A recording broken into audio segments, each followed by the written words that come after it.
కేటీఆర్ ను అరెస్ట్ చేయకుండా బీజేపీ అడ్డుపడుతోందనే ప్రచారంపై స్పందించారు రాష్ట్ర బీజేపీ నేతలు. కేటీఆర్ ఢిల్లీలో ఏ బీజేపీ నేతను కలవలేదన్నారు.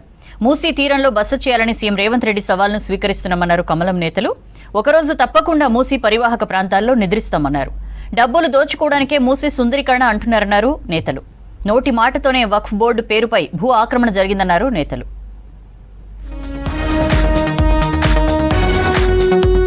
కేటీఆర్ ను అరెస్టు చేయకుండా బీజేపీ అడ్డుకుంటుందనేది తప్పుడు ప్రచారమన్నారు కేంద్ర మంత్రి BJP state chief Kishan Reddy. KTR కేంద్రంలో ఎవరిని కలవలేదని చెప్పారు. ప్రజాస్వామ్యంలో ఎవరినైనా కలవొచ్చని చెప్పారు. గవర్నర్ ఏ సంతకం పెడుతున్నారనేది కేంద్రం పర్యవేక్షిస్తుందా అని ప్రశ్నించారు కిషన్ రెడ్డి. తెల్ల కాగితాలు పట్టుకుని కేటీఆర్ డ్రామాలు ఆడుతున్నారన్నారు కిషన్ రెడ్డి. శాసనసభ్యుడు ఒక మాజీ మంత్రి వచ్చినప్పుడు కలిసి ఉండొచ్చు, తప్పలేదు. అది కలవడంలో మా పార్టీ నా దగ్గరికి ఎంతో మంది అనేక పార్టీలు వస్తారు. నేను కేంద్ర మంత్రిని, ఎవరు వచ్చినా నేను నో అనను. నేను అందుబాటులో ఉంటే తప్పకుండా కలుస్తాను. ఎవరిని కలవడం తప్పులేదు. టీఆర్ఎస్ పార్టీకే తప్పు. ఆయన ప్రధానమంత్రి గారు హైదరాబాద్కు వస్తే కలవడు. గురువింద గింజ సామెతలాగా రెండు పార్టీల వ్యవహారం ఉంది. అది గవర్నర్ పరిధిలో అంశము. ఏదైనా ఒక ఫైల్ పంపిస్తే అనుమతి ఇవ్వాలా లేదా లా డిపార్ట్మెంట్ పంపించి ఒపీనియన్ తీసుకుంటారు గవర్నర్. సిస్టమ్ ఉంది దానికి. దేశ వారసత్వం, జీవన విధానంపై 2 ఏళ్లకు ఒకసారి లోక్ మంథన్ నిర్వహిస్తామన్నారు కేంద్ర మంత్రి కిషన్ రెడ్డి. 22న శిల్పకళా వేదికలో లోక్ మంథన్ ను రాష్ట్రపతి ద్రౌపది ముర్ము ప్రారంభిస్తారని తెలిపారు. స్టాల్స్ ను 21న మాజీ ఉపరాష్ట్రపతి వెంకయ్య నాయుడు ఓపెన్ చేస్తారని తెలిపారు. 3 రోజుల పాటు జరిగే వేడుకల్లో వందలాది మంది కవులు, కళాకారులు పాల్గొంటారని తెలిపారు. లోక్ మంథన్ ను అంతర్జాతీయ సాంస్కృతిక మహోత్సవంగా నిర్వహిస్తామన్నారు కిషన్ రెడ్డి. ఈసారి భాగ్యనగర్లో జరగనున్నటువంటి కార్యక్రమం ఇది. భారతీయ సంస్కృతికి సంబంధించినటువంటి ఏకత్వాన్ని చాటేటువంటి గొప్ప వేడుక, ఈవెంటు. నేషనలిస్టు జాతీయ భావజాలం ఉన్నటువంటి వాళ్ళు దేశంలోని వివిధ ప్రాంతాల నుంచి, ఇతర దేశాల నుంచి కూడా ప్రతినిధులు పాల్గొనబోతా ఉన్నారు. సుప్రీంకోర్టు కంటే ఎక్కువ హక్కులు వక్ఫ్ బోర్డుకు ఆనాడు కాంగ్రెస్ ఇచ్చిందని ఆరోపించారు చేవెళ్ల ఎంపీ కొండా విశ్వేశ్వరరెడ్డి.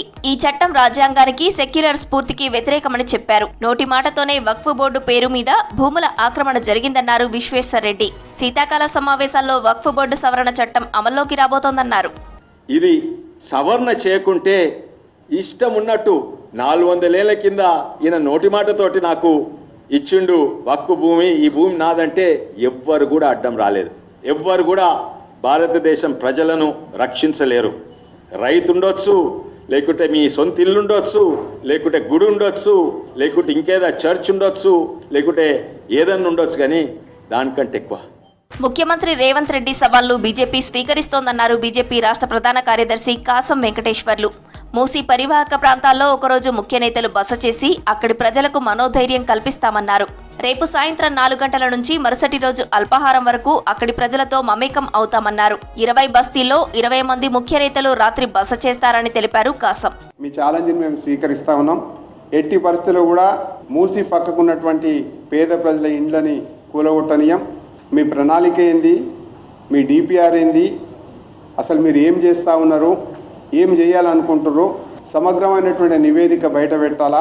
ముఖ్యమైనటువంటి నాయకులం ఒక రోజంతా కూడా ప్రజలతోటి మమేకం కావడం కోసం, వాళ్లకు భరోసా ఇవ్వడం కోసం కార్యక్రమాన్ని తీసుకోవడం జరిగింది. రాష్ట్ర బీజేపీ కార్యాలయంలో గిరిజన స్వాతంత్ర్య సమరయోధుడు భగవాన్ బిర్సా ముండా జయంతి ఉత్సవాలు ఘనంగా జరిగాయి.